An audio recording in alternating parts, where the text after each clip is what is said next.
nandito nga ako ngayon sa Pangasinan kasi nga na-miss ko nga yung daddy ko at gusto ko nga siya bisitahin dito sa farm namin. So samahan nyo nga ako kasi talaga makikita ko na nga siya ulit after so many years. Gusto ko rin mapakilala siya sa inyo. So let's go. Hanapin ko lang siya kung nasa na ba yung daddy ko. Where's my dad? Parang asundero, no? Yeah, so meron kami dito mga poultryhan. Diyan kami kumukuha ng itlog pang almusal. Nalimutan ko, hindi pala siya poultryhan, hindi pala manok yung nakalagay sa loob. Kambing pala, mga tupa. Hala, bumababa sila. Hala, iba yung itsura nila. Sila yung mga sheep. Hi! Ano ba yan? Susumbong kita sa daddy ko. So, nandito tayo sa loob ng farm. So, hanapin na lang natin kung nasan si daddy. Ayun! Parang siya na yun na. Tapunta natin. Daddy! Kamusta na po kayo? Namiss ko na po kayo. Itong sikat na kamusta ka na? Okay lang naman po.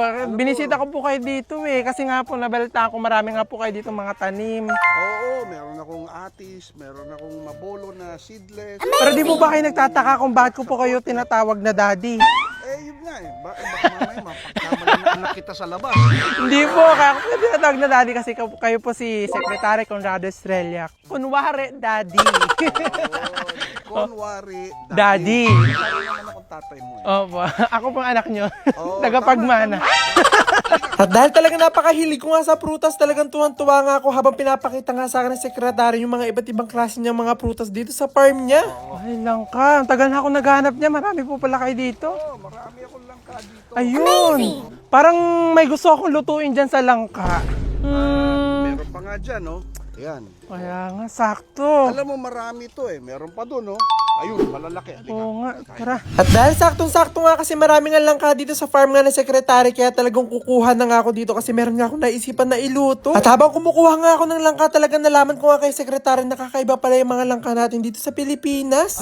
Yung Eastern Visayas Integrated Agricultural Center. Sila ang gumawa ng klase ng langka. Ganyan. Ang pagsukat ng tamis ng isang prutas tinatawag na brix. B-R-I-X. Kumbaga, yung timbang mo, kilos o pounds. Yung tangkad mo, inches or centimeter. Tamis naman brix. Ganun Alam ba pala. na pwede na natin pagmalaki na ang Eviarc variety ng langka mas matamis na, mas masarap kaysa yung nanggaling sa Thailand at Malaysia.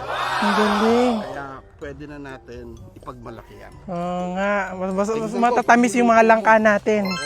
So daddy, para mas mabilis na po tayong makarating doon sa ating paglulutuan, tayo tatalon na lang para talaga tayo makapunta doon mabilis. Okay lang po ba sa inyo? Ayos? Go. Go! Ako sa'yo. Sige ba, 1, 2, 3. Ayan, nandito na tayo sa ating kitchen para makapagluto tayo ng napaka-espesyal na pinitas natin itong langka. Amazing!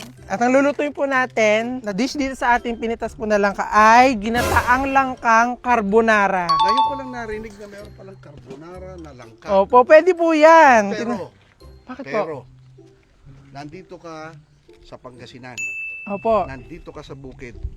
Gawin natin kaya. Ano po? Ang toppings niya, lagyan natin ng kuhol. Kuhol? Oh, yan. Ay, pwede. Fresh. Dito sa farm. Sa farm. Huli dito. Pag tinawag mong kuhol, mura. Mura. Pero fresh yan, masarap. Operation masarap. Pag tinawag mo na yung escargot, mahal na yan. Escargot. Yan po ang tawag sa kanya sa ibang bansa. Oo, ang mahal-mahal.